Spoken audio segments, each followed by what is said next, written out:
Well, these are really, really thought-provoking issues you raised this morning. But the thing is, we know some of these things, and some of the leaders also do know. You also made mention of the village in Enugu State.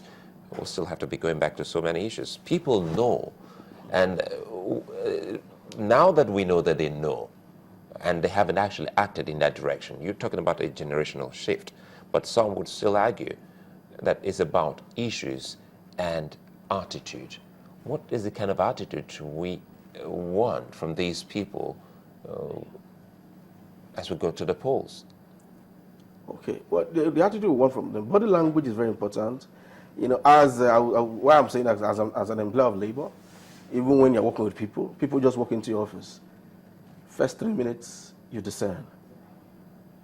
I'm not sure I should work with this person. Oh, I'm sure I can work with this person. So when they're campaigning and doing another rally, well, we should look out for them. If they're holding parties, we should attend to and see how they conduct themselves. If they're in churches, their church leaders should talk with them. You see, the way you conduct yourself speaks volume. The transparency in your heart actually comes from your words and then your actions afterwards. Are you following me? Then that calculated action, I don't know, very provincial. The problem some of them are having now is that when they were in office before now, they did not perform. That's the problem some of them are having right now. So how they're going to convince us that they will perform if they remain in office is another ball game. Are you following me? So whatever attitude they need to put up, if they can communicate effectively and ask divinity for help, fine. But I cannot imagine, okay, there's somebody who's in charge of that local government now, of that state, that particular parastatal who's supposed to handle that project in Enugu. I wonder what he's going to say. I wonder what he's going to say. Look at that road. That place looks like a deserted place somewhere in Mauritania, or in Enugu State. And people are living, no water. But and monies are set aside for all of that. How do you deal, or what do you do about young people who perhaps after having attended so many talk shops, strategy sessions in terms of how they think things should change, and then they get into certain positions either by appointment or election, and they do the opposite things that you thought they will never do? So some of us actually have that passion that, like, I think we call it, in science we call them stars, shooting stars, and some stars are non-shooting stars. Some people cannot stay that passion for a long time unless they have encouragement. That is why we're craving, we are urging every young Nigerian. 2015 is here, 2019 is ahead. From now, we don't rest on our hours. From now, we should be able to come together. Because so that when we enter into government, whether as elected officers, or we applied for a particular office or whatever, or appointed officers or whatever you will have a college of minds that you can lean on.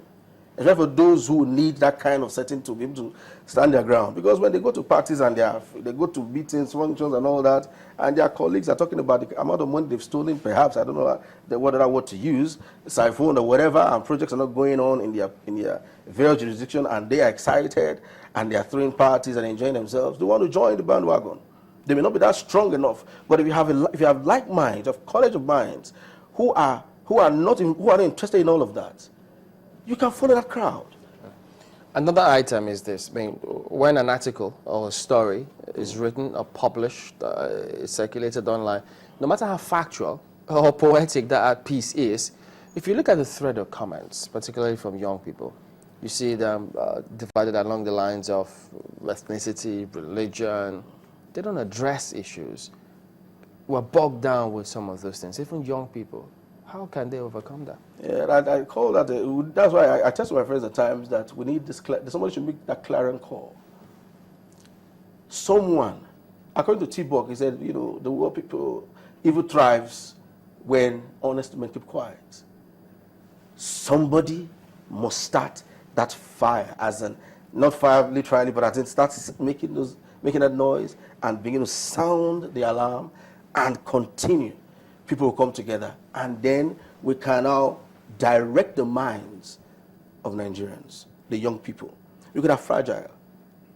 it is a lot easier to bend a fresh fish than to try to bend a smoked one. You know, for Olajuku here, well, he thinks differently. Okay. He says it's not a generational thing or age bracket thing, that the young are more involved in this particular government, and even specifically he said sometimes in fraud. It is a mindset and societal decay. But again, if you look at it critically, from the president and so many other ministers, even members of the opposition, we have young, bright people. People from their 60s down, some from their 50s down. What's the problem? I don't think that is correct. You know, I don't think that is correct. Now, if that occurs, if that was obtainable right now, I will still say this: when the honest people in our society, men with integrity, young men and women with integrity, people who stand for something that is legitimate, begin, you know, Nigerians were, I would say we're malleable now, that's not the right word to use, but you know, we have this way of, you know, gravitating towards whatever is trendy. If we can make honesty in government trendy, if we can make transparency in government, in public office, trendy. Have you seen that trait in any of the young persons serving as we speak? Because we still look towards even those in their 80s, Christopher Kolade, Emeka Anyoko, all the generations. These people have been able to stand out.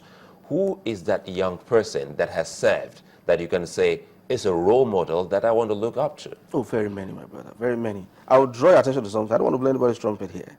Those names you're mentioning, they've passed. There are very few in their generation. We still seek them. No, there are very few in their generation. There's something that happened sometime when, I will still say, refer to history, when a particular individual told his God that he's the only prophet in Israel who has not bowed his knee to Baal. And his creator told him, sorry, son, I have 7,000 guys. You may not know their names, but they are there, who have not bowed their knees to Baal. Well, that's God. No, the thing is, God knows everything. Yes, the point is this. But we want to see those we can actually pick and say, these are the ones that can help forge ahead. In present Nigeria, you are an example. This man is an example. This lady is an example. I am an example. I had 3 companies of my own. I provide services for the telecom sector and oil and gas sector. Clean. My records are there. I know this man. I know you. I know her. You are doing your job. Honestly, if you're not doing your job well, you know what would have happened. Our big brother doing all this place would have said, guys, it's time to go take a walk. There are many. Go to the telecom sector, they are there.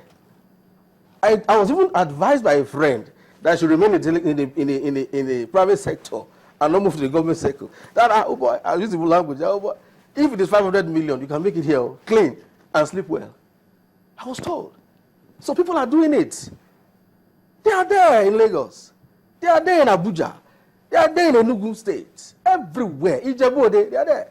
But the point is, if we want to get them together, that clarion call will have to be made by you, by me, or someone else. All right. That meeting that was gathered, that youth meeting that was gathered, I'm very sure some of them are there. Give us your impression about the preparations for the elections, because if you look through the number of registered voters, largely young people. What's your impression about how we're preparing for the elections? Oh yes, they are very, young people are very serious. I have my voter's card already. I was very serious about it. The permanent one? Oh yeah. I have some friends who are serious about it. Who are serious. But the challenge we are having is who to even vote for. Statewide, state elections, senatorial, not just presidential now, all around. Because I discovered that the election actually, electioneering campaigns rather, picks up in Nigeria as 2 months to the election. So there's always a challenge of communication. We don't get to hear more from these individuals, you know. And that trend we hope will change for subsequent elections. You know, besides that, people are prepared. Over 75% of the registered voters, that young man mentioned it now, are young people. Oh, he mentioned it. If you go to INEC now, I'm sure you can confirm that. When I voted, the last 2 elections I voted, when I got to the queue, those young people, I came here and said that time that even the big boys, blah, blah, blah, don't even go. I said it that time. But do you see, Young people. do you think they've gotten to that stage where They can tell the politicians, look, it doesn't matter how many bags of rice you think you want to put your name and distribute to the people. We will vote based on who we think has the right issues or will attend to those issues that we think are relevant to us. Yes, we have reached that. We have got that threshold.